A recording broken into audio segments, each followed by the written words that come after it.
Gracias a FIAP, al equipo de FIAP, a Guillermo, por la invitación. Encantada de estar aquí para platicarles un poco. Esta no es mi presentación.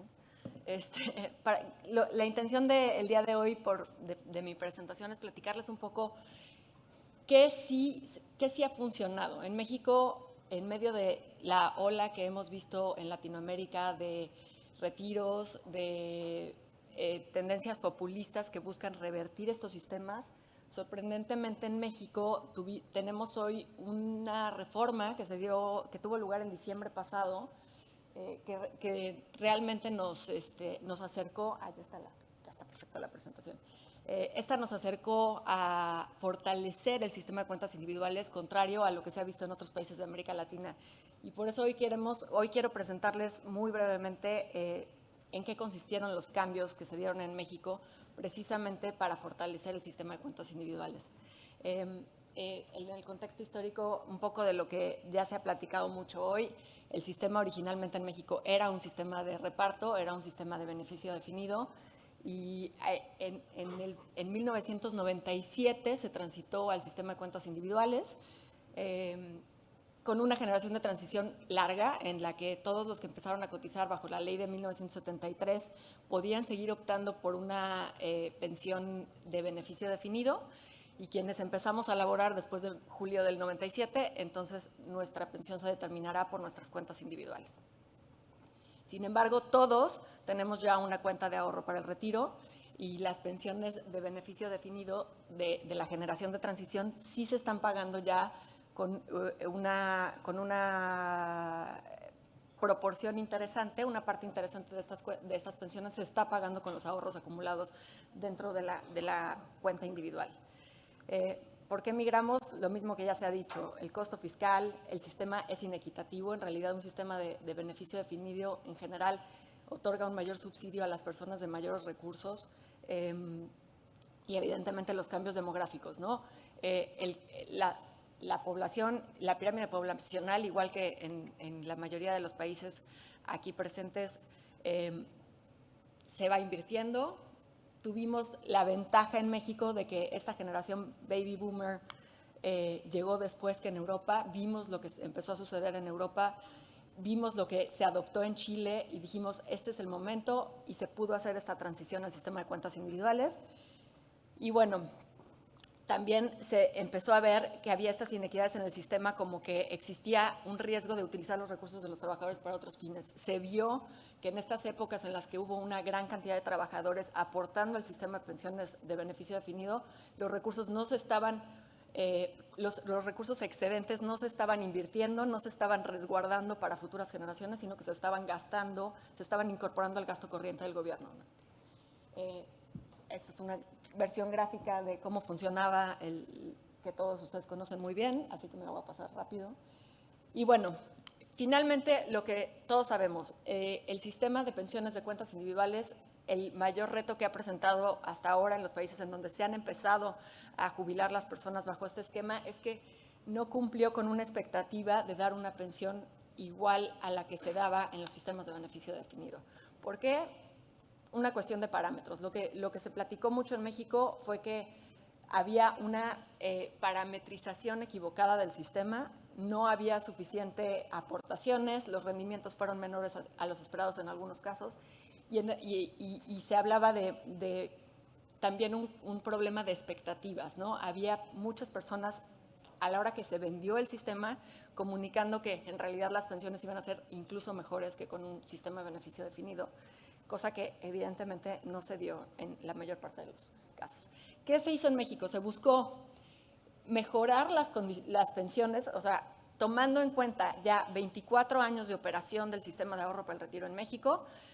Se vio que las personas que se pensionarían bajo la ley de 1997 tendrían menores pensiones, y que además muy pocas alcanzarían las semanas de cotización para una pensión mínima, al menos alcanzar una pensión mínima como la misma que se estableció, que se plantea en República Dominicana.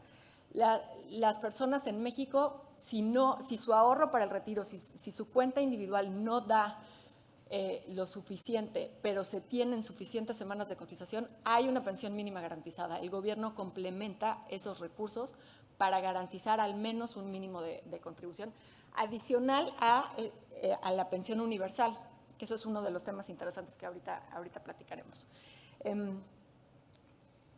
Se modifica la ley del Seguro Social y la ley del sistema de ahorro para el retiro. En la ley del Seguro Social lo que se modifica principalmente es precisamente que se requerían 24 años de cotización para alcanzar esa pensión mínima garantizada si no se tenían los recursos suficientes, y ahora se modifica a 14 años, no, 15 años, y se va a incrementar gradualmente. La intención sí es mantener incentivar la formalización de los empleos, pero sí que considerando la informalidad, las tasas de informalidad en México, se alcanzan mejores niveles de mayor cantidad de personas que efectivamente accedan a una pensión, ¿no? Entonces, bueno, se reducen las semanas. En México las cotizaciones se miden en semanas, son 1,250, estaban establecidas en 1,250, se redujo a 750, y paulatinamente se irá subiendo nuevamente hasta 1,000 semanas en el año 2031. Hablando de periodos de transición, que hace rato comentaban de 4 o 5 años de periodo de transición en Holanda, aquí estamos hablando de 10 años de transición, más o menos. Y no solo es en el tema de las semanas de cotización, sino que la parte fundamental es que se incrementaron las aportaciones patronales obligatorias. Como bien se ha visto, la tasa de contribución en México era muy baja, estaba muy por debajo del promedio de la OCDE, pero además era claramente insuficiente. La mayor parte de las personas iban a terminar accediendo a una pensión mínima con este subsidio gubernamental en vez de poder tener realmente una pensión adecuada, y la tasa de reemplazo era del 30%. Ahora se plantea incrementar la aportación patronal, la aportación por parte de los empleadores, se va a incrementar gradualmente y pasa del 5% aproximadamente, 5.25% del salario a el 13.87%, que sumado a la contribución que hace cada uno de los trabajadores, lleva al 15% del salario base de cotización. Esto, obviamente, en medio del contexto de la pandemia y para evitar desincentivar la formalidad laboral, se hará en forma muy gradual, ¿no? El incremento en la aportación será de un porcentaje cercano al 1%, de alrededor del 1% cada año, entre el 2023 y el 2030. Se dio el 2021 y el 2022 sin incremento, precisamente para dar margen a la recuperación económica, ¿no? Además, sí se plantea la posibilidad de que si tienes saldo en la subcuenta de vivienda, si las personas no han utilizado sus recursos para vivienda, también los pueden sumar a su pensión, y con esto definitivamente las tasas de reemplazo mejoran, llegan. Ahorita vemos una gráfica, pero la tasa de reemplazo pasa de más del 100% para los países, para las personas de menores ingresos, y llega hasta cercano al 70% en las personas de más nivel de ingresos. ¿Y aquí qué pasa? La redistribución de la cuota social. En la regulación mexicana, el gobierno ponía un pequeño porcentaje que era el 0.225% del salario de cada trabajador, se depositaba en la cuenta individual como parte de la pensión. Lo que se decide con esta reforma es, volvemos al tema de que era inequitativa y se pagaba más a quienes más ganaban, se decide redistribuir esta cuota para pagar en mucha mayor proporción lo que ganan, la pensión, la aportación de los trabajadores de menores ingresos, y proteger así sus empleos. Para evitar que se despidiera a trabajadores al incrementarse las cuotas, lo que se hace es que además los trabajadores de menores ingresos están en las empresas más pequeñas y más vulnerables. Lo que se decide es que el gobierno subsidiará este incremento juntando esta parte de cuota social para pagar el incremento en contribuciones de los trabajadores que menos ganan, y en el caso de los trabajadores de mayores salarios, el incremento en la contribución la pagará completamente el empleador. De esta forma se redistribuye el uso de los recursos gubernamentales para las personas de menores ingresos. Así queda más o menos la gráfica.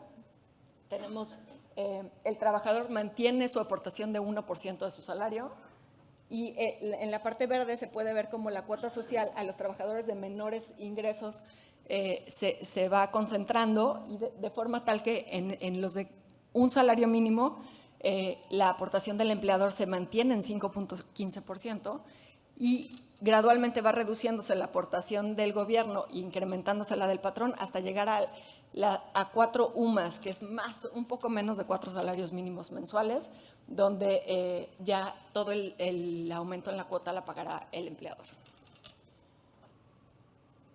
Con esto se protegen los empleos de las personas que menos ganan, pero también a las empresas pequeñas que son quienes los contratan, ¿no?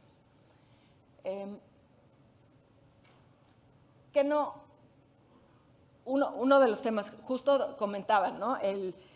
La edad del trabajador es un tema polémico, es un tema difícil de atender. No se puede mover fácilmente el tema de la edad de jubilación, pero sí se puede generar esta conciencia de que se requieren años de trabajo, sin importar la edad que uno tenga, se requieren años de trabajo para tener una buena pensión. Entonces, aquí se modifica esta pensión mínima garantizada. Al incrementarse las aportaciones, se mejoran los niveles de la pensión mínima garantizada y se flexibiliza en términos de las semanas de cotización. Quien solo tiene estas 750 semanas tendrá una pensión menor, aunque sea la mínima, ¿no? Tendrá una pensión menor que quien se espera un poco más y llega a 1,250 semanas. En ese aspecto, sí se genera un pequeño incentivo a posponer la edad de jubilación, porque esto mejorará considerablemente la pensión. El aumento en la tasa de reemplazo, lo que comentaba, antes las pensiones equivalían aproximadamente al 30% del salario del trabajador, y bueno, ahora llega hasta el 70%. Volvemos con el pilar básico. En México la pensión universal es una pensión mínima de calidad de vida, que realmente sí alcanza para mantener un piso mínimo, y se entrega absolutamente a todos los trabajadores. No, perdón, a todos los mexicanos mayores de 65 años. Se entrega esta pensión mínima. Si se suma al segundo pilar de pensión contributiva, se alcanza en los trabajadores de menores ingresos una tasa de reemplazo mayor al 100%, y esto va disminuyendo, sumando estos pilares, hasta más o menos el 30% para los trabajadores de mayores ingresos. Digo, el 70%, perdón.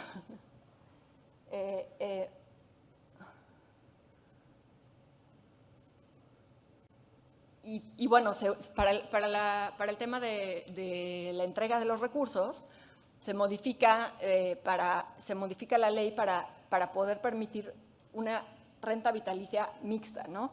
El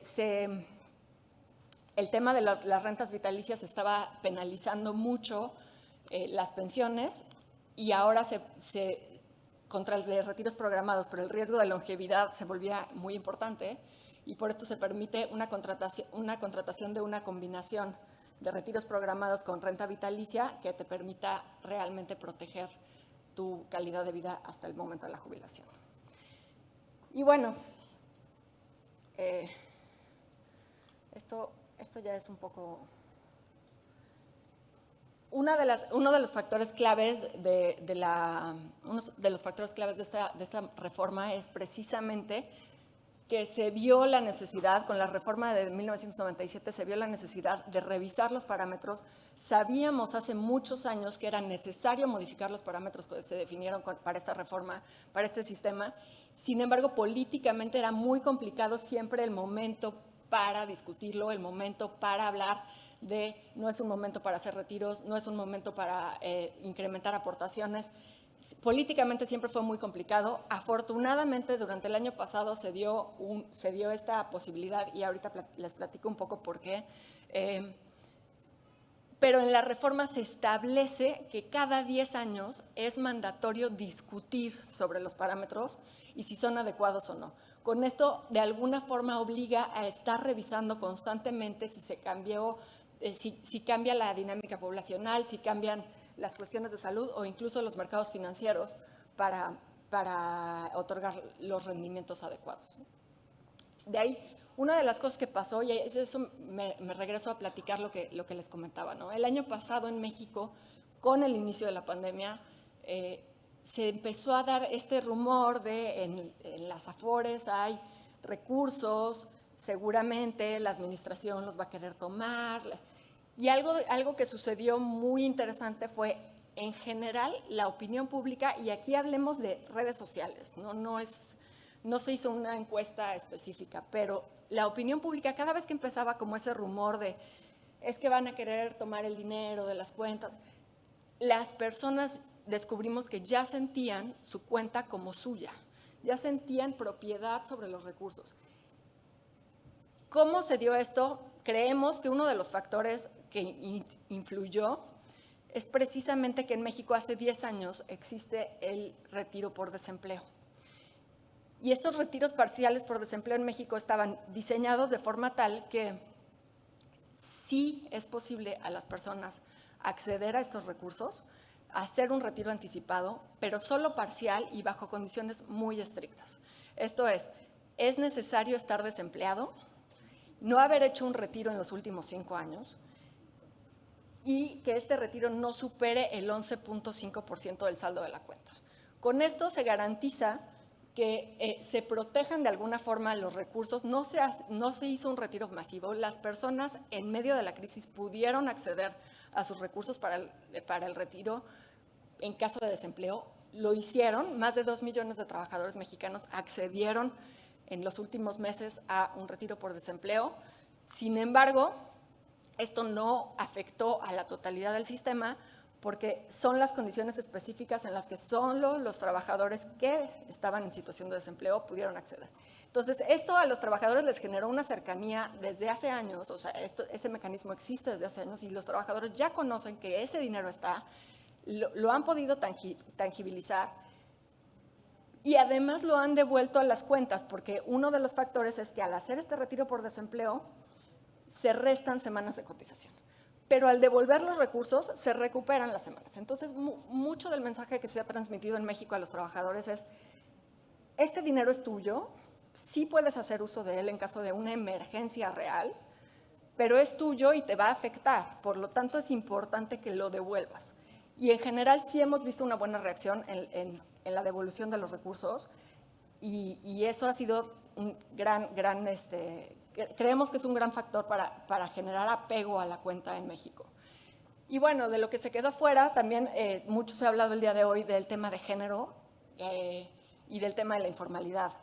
Esta reforma atiende principalmente a los trabajadores formales en México y sabemos que la dinámica de los mercados laborales es cambiante, que estamos buscando todo el tiempo encontrar ya nuevos mecanismos para que las personas trabajen, sobre todo quienes trabajan por su cuenta, puedan realmente aportar para su jubilación, ¿no? Entonces, bueno, en el tema de equidad de género se planteó en algún momento en la reforma que se pudieran reintegrar semanas de cotización para el padre o la madre que se quedara al cuidado de los hijos y regresar al mercado laboral al cabo de 1 año y medio. Así se generaba un incentivo a reintegrarse al mercado laboral, porque sabemos que la informalidad recae principalmente sobre las mujeres y además no representaba un gran costo fiscal y sí mejoraba las probabilidades de que las mujeres accedieran a una pensión mínima al momento de la jubilación, ¿no? Y la otra es, se están buscando planes para realmente fomentar que las personas que trabajan por su cuenta estén aportando para el retiro y no se consideraron esquemas de opt-out que se plantearon en este momento, pero las Afores por cuenta propia están realmente llevando a cabo un esfuerzo para diseñar planes que permitan que más trabajadores ahorren en forma independiente y hagan este tercer pilar. Y bueno, pues gracias por la invitación.